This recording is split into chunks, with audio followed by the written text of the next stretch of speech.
Hola, me gustaría presentarme. Mi nombre es Jens Baumgarten y quiero presentar mi trabajo hoy en el panel Descolonizar el Canon. Mi trabajo se llama Arte Global, Canon Global, Genocidio Global. Y con este trabajo me gustaría presentar una nueva investigación.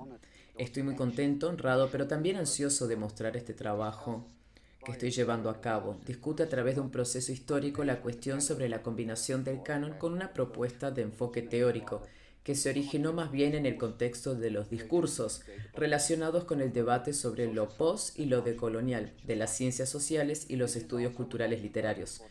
Estos resultados me gustaría valorarlos para cuestiones estéticas y culturales sobre el canon. Mi objetivo epistemológico consiste en la reflexión sobre una propuesta metodológica enmarañada.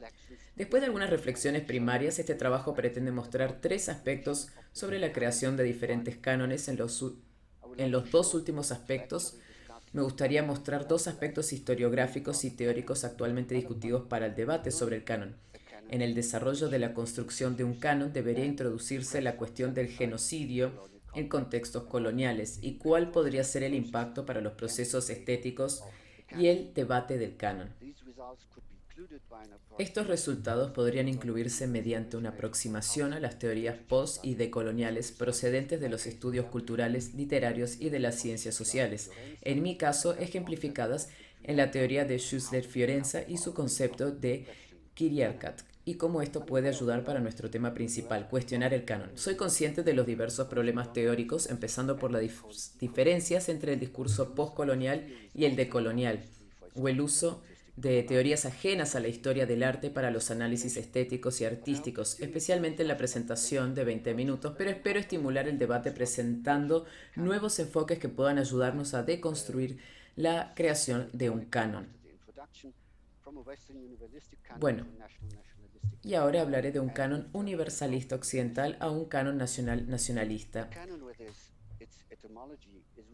El canon, con su etimología, está relacionado con las artes visuales y la religión. En primer lugar, puede significar como un término que define las medidas del cuerpo. La cultura india y china más antigua se incluye como predecesora del canon occidental. Y segundo, no por casualidad, el término también se utiliza para describir la definición ortodoxa de la Biblia. Los términos y categorías de las ciencias naturales y las humanidades se establecen a finales del siglo XVIII y en el siglo XIX. En este sentido, las proyecciones de estas categorías como analíticas en Europa para el periodo comprendido entre el siglo XV y principios del siglo XVIII son cuestionables. Existe una tensión entre el canon nacional y un canon universal o universalista. La historia del arte de origen europeo y especialmente en Alemania está elaborando un canon no nacional en contra de las aspiraciones nacionales y nacionalistas de un canon nacional en la historia. La literatura y la conservación de monumentos. Las denominadas capitales del arte son Florencia, Roma, Venecia en la época premoderna o temprana, más tarde en la época moderna, París, Londres y finalmente Nueva York.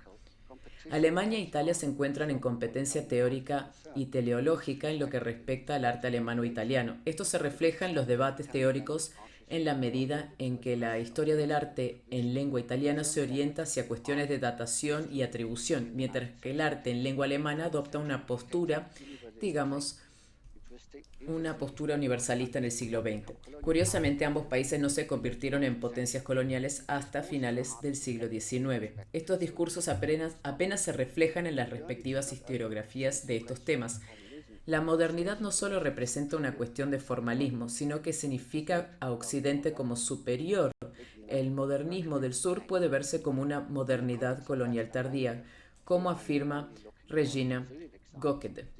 En el contexto de América Latina, aquí solo busco los ejemplos brasileños, la creación de un canon modernista se encuentra principalmente en la Semana da Arte de 1922 y en la expedición a Minas Gerais de los artistas y escritores modernistas.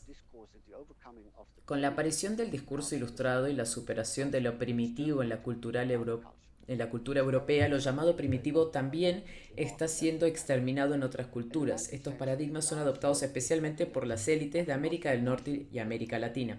En el siglo XIX, las artes sirven como evidencia de una cultura perdida que pudo ser superada. Voy a mostrarles algunas imágenes aquí.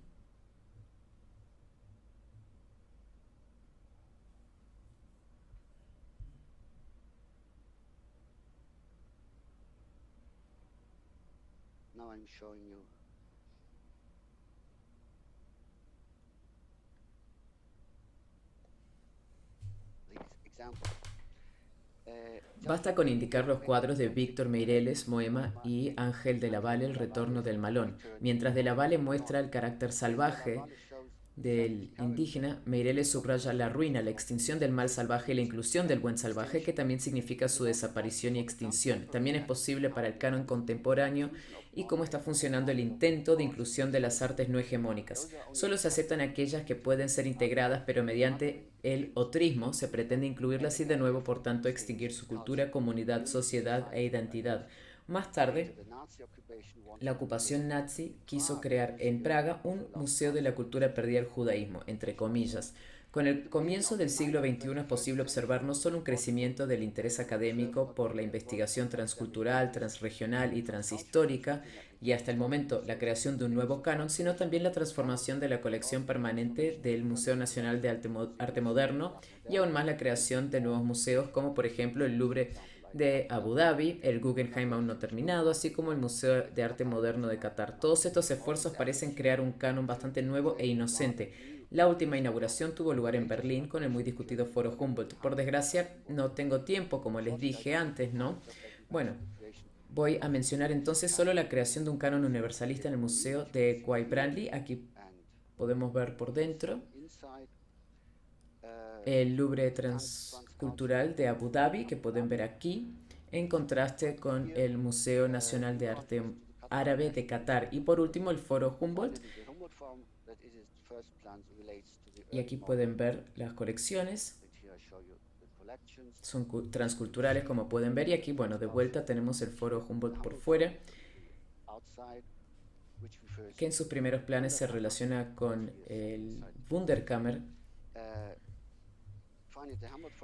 universalista de la Edad Moderna y su colección de exotismo colonial. La discusión más controvertida sobre este reciente museo, que quiso ser inocente, se relaciona con el hecho de que solo con la presión de varios estudiosos incluyó el origen colonial de sus artefactos y cómo están entrelazados con la violencia de masas y genocidio. Esto me lleva a mi siguiente perspectiva. Aquí podemos ver en el Louvre este barco que fue robado.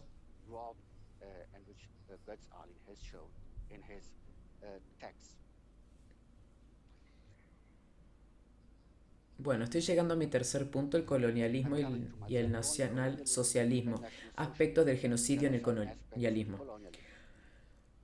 Una de las principales críticas se basa en la idealización de un supuesto museo transcultural o universalista que ignoró la historia de la colonización alemana de finales del siglo XIX y principios del XX, especialmente demostrada al no identificar qué colonizadores alemanes robaron objetos y la procedencia de varios artefactos a menudo disfrazados. Götz Ali pudo mostrar el violento contexto colonial en su reciente publicación sobre el llamado Luftboot. Paralelamente a la discusión sobre el contexto colonial de muchas colecciones de museos, Jürgen Zimmerer vinculó el debate del colonialismo con el Holocausto, presentó la política de exterminio, el genocidio de la Alemania nacionalsocialista como consecuencia de su concepto de política de colonización. Estos debates son esenciales para la esfera política y deben conectarse con la política artística y los debates estéticos. Teniendo esto en cuenta, el artículo quiere discutir hasta qué punto el genocidio como concepto siempre estuvo incluido en el discurso y la práctica de colonialismo en Latinoamérica y específicamente en Brasil. Plantea la cuestión de cómo tenemos que repensar la relación entre estética y política en el arte colonial y los procesos creativos hasta hoy que parecían estar conformados por un marco colonial. ¿Qué significa para las historiografías locales y su construcción del canon? ¿Cómo sería posible descolonizarlo? El colonialismo debería conectar los diferentes conceptos de América Latina y esto incluiría, por ejemplo, a Alemania, Rusia o Japón, por mencionar también a los ruso-alemanes o la diáspora judía en la región de Volga, en el norte del Mar Negro, Crimea y también otros territorios asiáticos. Siempre está conectado con la destrucción de la otra cultura como un objetivo utópico o más bien distópico. Los análisis recientes que han acuñado términos como procesos de negociación, mestizaje o superposición, por nombrar solo algunos, solo pueden interpretarse como una solución de emergencia o como un parche, teniendo en cuenta las cuestiones de la destrucción y la extinción de la cultura y aún más del genocidio. Las investigaciones de Zimmerer se centran en la deconstrucción de la historia colonial de Alemania. Las primeras comparaciones entre el colonialismo y el nazismo se encuentran ya en los escritos de Dubois, James y Padmore. Su objetivo es analizar una historia global de la violencia de masas y el genocidio, leer el nazismo y la Shoah con un enfoque postcolonial. Esto no significa para él disminuir la singularidad de la Shoah, considerando también que todos los acontecimientos históricos son únicos. Por ejemplo, los polacos, los rusos y los gitanos fueron considerados inferiores como los indígenas de América o los africanos o afrodescendientes. El proceso de otrismo funciona tanto para la Alemania nazi como para los contextos coloniales y neocoloniales. Los judíos eran vistos como una amenaza para los alemanes, por lo tanto la Alemania nazi pensó que iba a entretener una lucha anticolonial, un sentimiento especial que aumentó aún más cuando la potencia colonial, Francia, ha establecido especialmente los soldados africanos para su cargo en Alemania en los años 20 del siglo XX. El desprecio de los esclavos o de los pueblos de la parte oriental de Europa o incluso de Siberia en Asia tenía una larga tradición en Alemania desde la llamada colonización oriental en la Edad Media. No por casualidad se utilizó el término colonización. Zimmerer pudo demostrar que muchos especialistas de la Shoah olvidan o subestiman la colonización de colonos. Y cito, pero si se toma en serio la excesiva violencia inherente al colonialismo de colonos, entonces la perspectiva postcolonial del nacionalsocialismo ya no es posible denigrarla, sino que incluso se exige expresamente. Eso significa todavía equiparar el Holocausto con otros actos de violencia masiva y genocidio y relativización. Sin embargo, lo abre a un análisis completo que conduce a la comprensión de ambos fenómenos, el colonialismo de colonos y el nacionalsocialismo. El objetivo era, en el caso de Alemania y el Este, el mismo que se podía observar en la política colonial en África, especialmente en la llamada África del Sudoeste, pero también en las demás colonias. Liberar una guerra racista con el objetivo de sustituir a los indígenas por alemanes. Esto también se puede ver en los proyectos en América del Norte. Al igual que el antisemitismo, el colonialismo no está relacionado con un acontecimiento o proceso histórico contemporáneo, sino que crea su propia realidad. El debate sobre las relaciones del proyecto de la modernidad y la Shoah presentado por Horkheimer, Adorno y Bauman creó mucha resistencia, pero se pudo identificar como solo único, mientras que la propia existencia global del colonialismo ya cuestiona el fundamento de la cultura y la sociedad occidentales, pero la relación entre el colonialismo y la Shoah llevó otra luz o brindó otra luz más dolorosa sobre los procesos de la modernidad. En un paso más me gustaría introducir el otro aspecto de las víctimas. En su investigación sobre el trauma de la violencia, Cynthia Sarti examina los impactos para las víctimas. La violencia se limita a la identificación de una debilidad en la figura de la víctima, convirtiendo a la víctima, que probablemente sufre el acto violento, corresponde a un lugar fijado de antemano como lugar de vulnerabilidad. En su interpretación, no solo el acto en sí mismo es el que hace la violencia, pero la definición anterior, o sea, ¿qué es la víctima? Un mismo acto puede ser considerado violento o no, dependiendo de la representación de la víctima. Por eso es importante problematizar el proceso de construcción social de la violencia y la otredad o el otrismo. Es importante si la violencia se hace visible o algo permanece oculto. Muchas veces los traumas de la guerra, la violencia de masas y el genocidio permanecen invisibles, en la misma medida en que la violencia sale a la luz como un fenómeno particular. Sartre analiza este problema en el discurso cultural, especialmente en situaciones que implican relaciones de poder. Existe el riesgo implícito de esencializar estas relaciones. Para escapar esto, es importante entonces introducir un análisis relacional que incluya el contexto de tales fenómenos. Por eso Sartre busca comprender el significado de las experiencias de violencia y otrismo sufridas por las víctimas mediante un análisis de las formas, de los lenguajes de los sujetos. Y yo quisiera extender este análisis a las imágenes que incluyen todos los objetos y artefactos de lo visual a través de los cuales se expresa esta experiencia. Al mismo tiempo, esto revela las relaciones y representaciones de la sociabilidad contemporánea. En sus últimos trabajos, el historiador de arquitectura Mark Jarzonbeck consigue relacionar las teorías sobre el dolor, la violencia y el trauma con los enfoques recientes de los estudios urbanos y aplicarlos. En particular, en sus análisis del urbanismo de 3D, de la posguerra, consigue demostrar la naturaleza multiperspectiva de este impacto traumático. Entiende la ciudad como una obra transformadora que vive a través de fuerzas que tienen presencias efectivas y definitivas, las presiones sociales, las ansiedades políticas, las los daños reales o imaginarios exigen una estructura compensatoria. La permanencia es, en su opinión, solo una ilusión necesaria, un término que también puede describir la creación de un canon. El urbanismo y todas las artes y fenómenos visuales pueden interpretarse como un esquema táctico para demostrar las narrativas de un trauma, visualizarlas y así vivirlas. Es posible extrapolar estos resultados también al ámbito más amplio de todos los objetos y artefactos de las artes visuales. La cuestión de lo que se puede decir significa lo que se puede ver o mostrar, y eso tiene un principal impacto en la creación del canon. Como este trabajo que me gustaría mostrar es un ejemplo muy distinguido del cuestionamiento del canon, y lo encontramos en las obras de Rossana Paulino.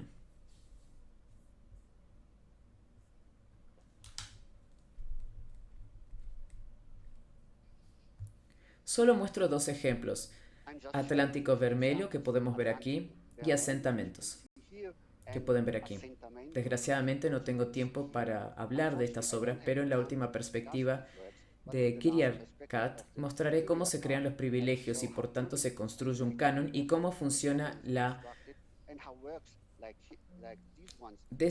deconstrucción de los regímenes jerárquicos, cómo pueden ser cuestionados y transformados. Bueno, y ahora llego a mi último punto, de Kiriakat a la disolución del canon. La última perspectiva debería arrojar algo de luz cómo una lectura postcolonial de la obtención de privilegios puede extrapolarse para la cuestión de la creación o mejor cuestionamiento del canon, introduciendo el concepto de Kiriakat. Schüssler Fiorenza describe las capas interdependientes de género, raza, clase, religión, heterosexualidad y edad como posiciones estructurales que se asignan al nacer. Quiere decir que las personas ocupan múltiples posiciones y que las posiciones con privilegios se convierten en nodos a través de los cuales se experimentan las demás posiciones. Por ejemplo, en un contexto en el que el género es la principal posición privilegiado, por ejemplo el patriarcado, el género se convierte en el eje a través del cual se experimenta la sexualidad, la raza y la clase. En un contexto en el que la clase es la principal posición privilegiada, el género y la raza se experimentan a través de la dinámica de clase. Schüssler Fiorenza escribe sobre la interacción sobre el Kiriakat y la teoría crítica de esta manera. A la luz de este análisis queda claro que la retórica universalista quiriocéntrica de los hombres de la élite euroamericana no solo refuerza la dominación del sexo masculino, sino que legitima al imperial padre blanco, o en lenguaje negro, al esclavizante jefe hombre como sujeto universal. Implícitamente, cualquier teoría crítica, ya sea una teoría crítica de la raza, feminista, liberacionista o marxista, que articule la diferencia de género, clase o raza como primaria y originaria. La diferencia enmascara la compleja estructura de las dominaciones quiriarcales que se inscriben en las posiciones de sujeto de las mujeres, hombres individuales, y en las posiciones de estatus de dominación y subordinación entre las mujeres hombres. También enmascara la participación de las mujeres y hombres blancos de élite, o mejor dicho, las damas entre comillas, y de la religión cristiana en la operación quiriarcal, en la medida en que ambos han servido como conductos colonialistas civilizadores de los conocimientos, valores y cultura quiriarcales. A la luz de este análisis queda claro que la retórica universalista y quiriocéntrica de los hombres de la élite euroamericana no se limita a reforzar la dominación del sexo masculino, sino que legitima al padre blanco imperial, o, en el lenguaje negro, al hombre jefe esclavizador, como tema universal. A la inversa, toda teoría crítica, ya sea racial, feminista, teológica de la liberación o marxista, que articula las diferencias de género, clase o raza como diferencias primarias y originales, enmascara la compleja interacción de la estructuración del dominio extranjero quiriarcal en relación con el tema de las posiciones en los individuos, hombres, y en las posiciones de estatus de dominación y subordinación entre hombres. También la participación de la élite blanca, o más bien las mujeres, y la religión cristiana en la opresión criarcal es velada, en la medida en que ambos han servido como canales colonialistas, civilizadores del conocimiento, los valores y la cultura criarcal. Estas reflexiones teóricas pueden entenderse para la cuestión de la canonización, lo que significa que la creación y la actuación de los cánones se forman de forma similar a los privilegios. Esto podría significar aplicar estos conceptos también en los procesos de la creación más fluida de un canon contemporáneo para identificar los privilegios específicos, reconocer las diferentes agencias como el privilegio del mercado, los museos, las universidades, las academias, etc. Cada uno de estos privilegios hace posible entrar en el canon por una de las categorías. Bueno, ahora llego a mis reflexiones finales. Plantear una vez más la cuestión de la provincialización de Europa y el concepto de centro y periferia. Esto también se aplica a la propia investigación histórica. ¿Hasta qué punto la investigación histórica es, entre comillas, mejor per se? Esta pregunta se aplica sobre todo a toda investigación que se ocupe de procesos creativos. En la investigación de la historia social o de la historia oral no se discute el hecho de que la investigación respectiva de África, el sudeste asiático o América Latina tiene menos valor, entre comillas.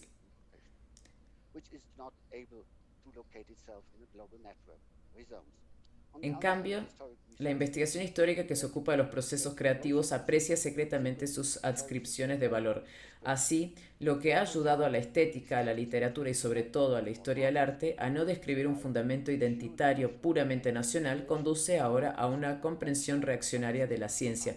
Desde Said y Baba, la historia de la literatura ha intentado liberarse de este dilema, mientras que la estética, también en su forma aplicada, persigue su pretensión de universalismo. Sin embargo, la historia del arte es la peor. La reivindicación de las capitales artísticas que mencioné antes, Atenas, Roma, Florencia, Roma, París, Londres, Nueva York, ya no puede continuar como patrón epistemológico.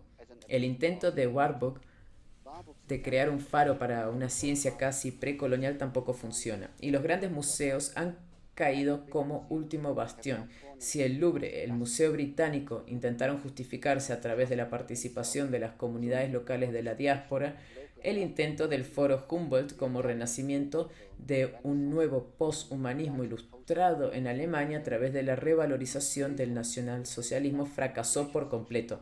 El intento de establecer conexiones entre los genocidios coloniales en los que Alemania desempeñó un papel importante y la Shoah muestra las opiniones neocoloniales interiorizadas de esta Alemania purificada.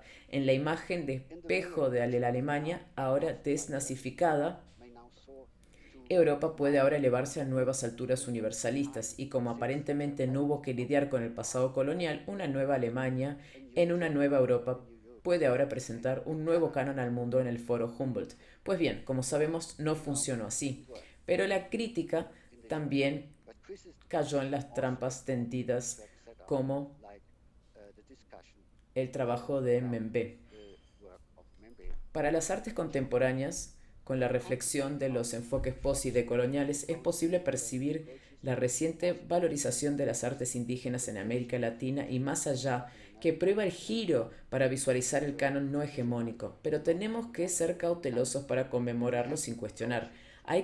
¿Hasta qué punto hay que tener en cuenta las cuestiones originales de la violencia masiva y el genocidio en la creación de las sociedades coloniales y su existencia hasta hoy? Además, el modelo de Schussler-Fiorenza permite comprender la inclusión real de las artes indígenas solo como un privilegio otorgado por el todavía valorado canon, a pesar de que ya no existe un canon único, sino varios cánones diferentes en competencia. Pero quizás sería una posibilidad, como en la deconstrucción del modelo de centro y periferia, no quedarse dentro de este modelo y crear nuevos centros latinoamericanos, sino cuestionar el modelo de canon y de centro y periferia en absoluto y disolverlo. Por lo tanto, sería posible repensar para qué necesitamos esta diferenciación vertical e introducir otras epistemes y volver a términos como el tercer espacio y también el espacio del pensamiento, de Warburg, donde sería posible pensar juntos diferentes objetos y agentes de manera relativa, relacional. Muchísimas gracias por su tiempo y estoy ansioso por verlos en el debate después. Muchas gracias.